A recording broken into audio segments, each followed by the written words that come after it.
আজকের এই ভিডিওতে আপনাদের সাথে কাঁচা কলা দিয়ে তৈরি নিরামিষ কোপ্তার রেসিপি শেয়ার করব।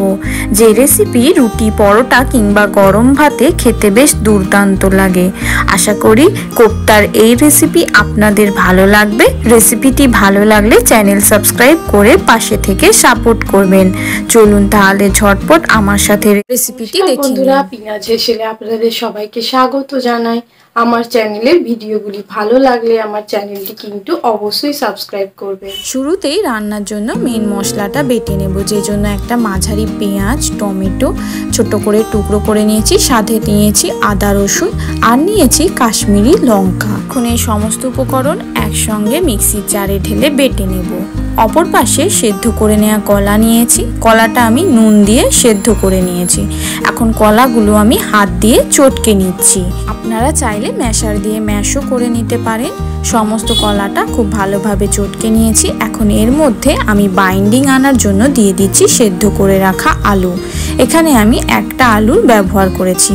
আলুটা খুব ভালোভাবে কলার সঙ্গে মিশিয়ে নিয়েছি। এখন দিয়ে দিচ্ছি ধনেপাতা, কাঁচা লঙ্কা, সাথে নুন, হলুদ, লঙ্কার গুঁড়ো, সাথে দিচ্ছি জিরের গুঁড়ো আর দিয়ে দেব অল্প একটু গোলমরিচের গুঁড়ো। সবশেষে 2 চামচ পরিমাণ বেসন সহযোগে খুব ভালোভাবে মেখে একটা ডো তৈরি করে নেব। এই রান্নায় আপনারা চাইলে পেঁয়াজ ও রসুনটা সম্পূর্ণ কিন্তু বাদও দিয়ে দিতে পারেন। ডো থেকে এখন আমি ছোট ছোট লেচি কেটে কাবাবের শেপ দিয়ে নিচ্ছি। দেখুন, ঠিক এইভাবে চ্যাপটা করে কাবাবের শেপ দিয়ে নিতে হবে। এই একইভাবে আমি বাকি সমস্তগুলো তৈরি করে নিয়েছি। এখন এগুলো ভাজার পালা। এগুলো ভাজার জন্য কড়াই সাদা তেল মাঝারি আঁচে গরম করে নিয়ে এক এক করে কাবাবগুলো আমি ছেড়ে দিচ্ছি। এখানে আপনারা চাইলে অল্প তেলের মধ্যে কাবাবগুলো শ্যালো ফ্রাইও করে নিতে পারেন। আমি একটু ডুবো তেলের মধ্যে ভাজছি। আপনারা চাইলে সন্ধ্যে স্ন্যাক্সে চা কিংবা কফির সঙ্গেও এই কাবাব কিন্তু উপভোগ করতে পারেন। কাবাবগুলো এক পাশ ভাজা হয়ে গেলে উল্টে দিয়ে আরেক পাশটাও আমি লাল লাল করে ভেজে নেব। বাড়িতে এই কলা দিয়ে তৈরি কাবাবের এই রেসিপিটা একবার হলেও বানিয়ে দেখতে পারেন। বাড়ির সকলের পছন্দ হবেই, কথা দিলাম। কাবাবগুলো ভাজা হয়ে গেছে। এখন আমি এগুলো তেল ঝরিয়ে তুলে নিয়ে বাকি চারটেও ভেজে নেব। সমস্ত কাবাব ভাজা হয়ে গেলে কড়ার পড়ে থাকা বাকি তেলের মধ্যে শুকনো লঙ্কা ও গোটা জিরে ফোড়ন দিয়ে বেটে রাখা সেই মশলাটা ঢেলে দিলাম।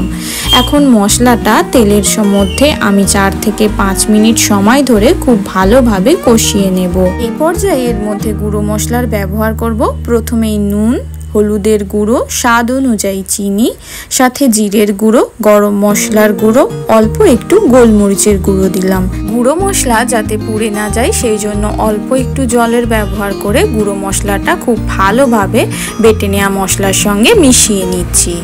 এখন এই মশলাটা হালকা থেকে মাঝারি আঁচে অনবরত নেড়ে চেড়ে কষাতে থাকবো যতক্ষণ না মশলা থেকে তেল ছাড়ছে। বাড়িতে একবার হলেও এই কাঁচা কলার রেসিপিটা কিন্তু ট্রাই করে দেখতে পারেন। আশা করি বাড়ির সকলের খুবই পছন্দ হবে। মশলা থেকে তেল ছাড়লে এখানে আমি দিয়ে দেব প্রয়োজন অনুযায়ী জল। আপনারা যে যেরকম গ্রেভি খাবেন সেই অনুযায়ী এখানে জলের ব্যবহার করবেন। এখানে আমি প্রায় 2 কাপ পরিমাণ জলের ব্যবহার করেছি। জল দেওয়া হয়ে গেলে একবার নেড়ে চেড়ে সমস্ত মশলা জলের মধ্যে খুব ভালোভাবে মিশিয়ে দিচ্ছি। জলটা ফুটে উঠলে এখন আমি এর মধ্যে দিয়ে দেব ভেজে রাখা কলার কাবাব। কাবাবগুলো দেয়া হয়ে গেলে এখন ঢাকা দিয়ে 5 থেকে 7 মিনিটের জন্য হালকা আঁচে রান্না করে নেব, যাতে গ্রেভির সমস্ত ফ্লেভার কাবাবের মধ্যে খুব ভালোভাবে ঢুকে যায়। সবশেষে উপর থেকে 2টো কাঁচা লঙ্কা ও 1 চামচ পরিমাণ ঘিয়ের ব্যবহার করে আমি গ্যাসের ফ্লেম অফ করে দেব। আশা করি কাঁচা কলা দিয়ে তৈরি এই রেসিপিটি আপনাদের ভালো লেগেছে। এই রেসিপিটি ভালো লাগলে বাড়িতে কিন্তু অবশ্যই ট্রাই করবেন। সাথে লাইক, কমেন্ট, শেয়ার করে জানাতে ভুলবেন না আপনাদের এই রেসিপি কেমন লাগলো। দেখা হচ্ছে পরের ভিডিওতে।